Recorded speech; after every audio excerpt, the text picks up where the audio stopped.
Hi. In this priority matrix use case video, I'm going to be showing you how you can use priority matrix projects to keep your supplies stocked.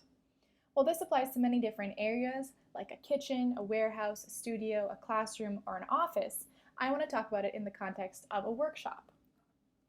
Not only do you need to make sure that you have the right tools, you also need to make sure that you always have the right supplies. You never want to have your team stop because you're out of a particular supply that prevents you from going on. Priority matrix projects can help you make sure that you always have the basic supplies ready when you need it.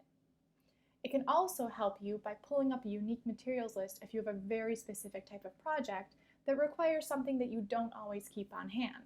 Let me show you how. As you can see, I've created a workshop stock checklist. Every single item that needs to be regularly kept in stock has an item. Of course, these items are currently for a workshop, but it could be for a classroom, tape, pencils, crayons, paper. It could be for kitchen, eggs, butter, flour, salt, spices, etc. As you can see, there are many different details for each item. 1-inch painter's tape, there should be 2 rolls. What this would mean is that when you look at the painter's tape, you need to make sure that there are 2 unopened rolls, not 2 almost finished rolls. The rule is that if there are less than 2 unopened rolls, you know that you need to stock up. This ensures that a team never has to stop in the middle of a project simply because there's out of tape. This is really making sure that all the bases are covered so that you never have these unexpected moments where you're out of a supply because there was a lot of different projects at once. So as an example, there are a couple things you can do.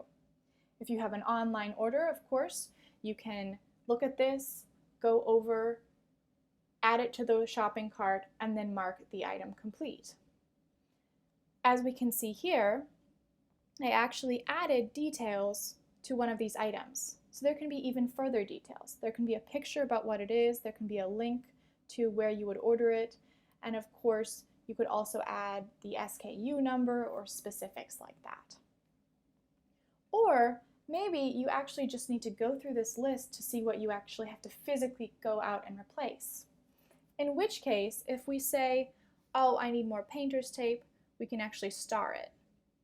Then when you're out at the supply store, you can actually filter by stars and get only that. So what we'd do here is we'd go through, maybe 2-inch painter's tape is fully stocked, you can mark it complete. What we see happened here is that we had recurring due dates. As soon as I marked off today's check of painter's tape, it created a new item for a week from then. You can make these recurring deadlines daily, weekly, weekdays, monthly, etc. So I'll go through, we've got enough latex gloves, we need more cloths, and we will mark it complete. Maybe we also need more wood glue, but screws are fine. You can go through with your iPhone or Android Priority Matrix app and actually go through the supplies and mark things complete as they come.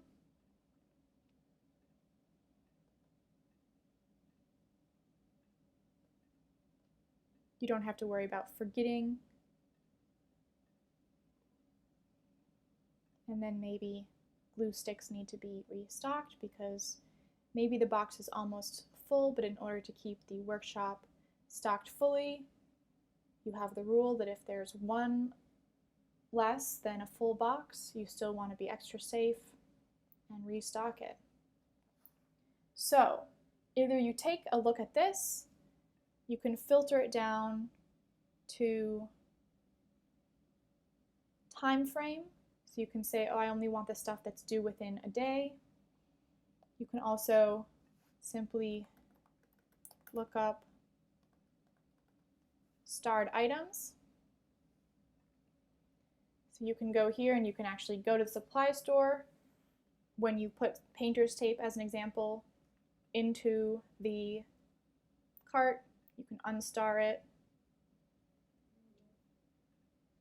And then, or you can actually add it to an online list or send the list to someone else, assigning it, for example, if it was someone else's role to actually go and get the supplies.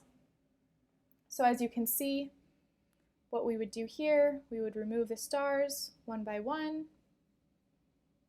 Or if we were going online, we might not need to star it. That would be for a physical journey to get supplies.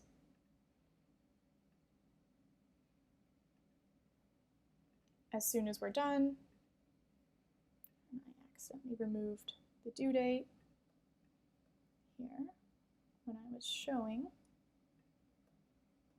So we'll just mark this complete.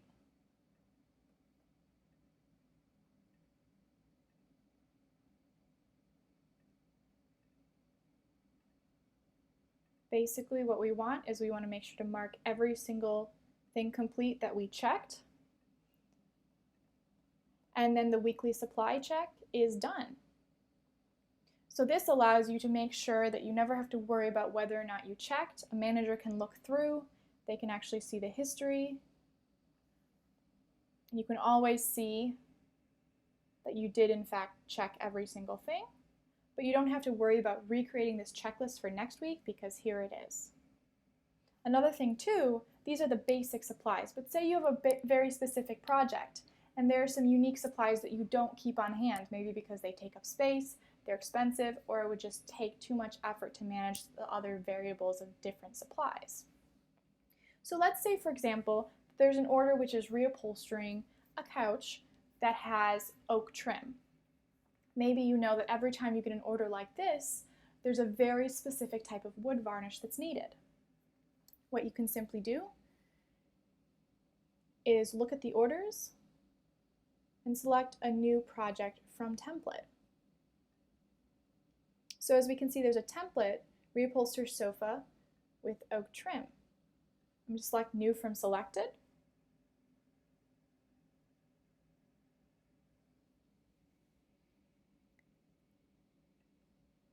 And I will add a tag so I can filter to clean up this view. Then we see that we have two items. Here we have Old Masters Gel Stain, SKU 63546, etc. So now not only do you have the workshop stock list, but you might have a very specific type of list that you're going to need to get for a particular project. If you're wondering how you can save a project as a template, simply right-click, select Save Project as a Template. Then you're able to pull this up. So these are reusable checklists so you don't have to reinvent the wheel every time. Now, of course, maybe you want to combine lists from several different items, or I should say projects.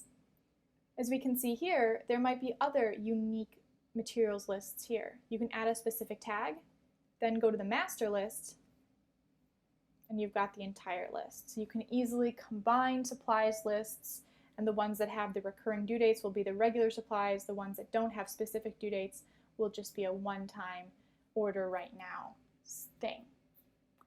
And that's the details of how you can use priority matrix projects, templates, and recurring due dates to make sure that you've got all the supplies you need to work as efficiently as possible.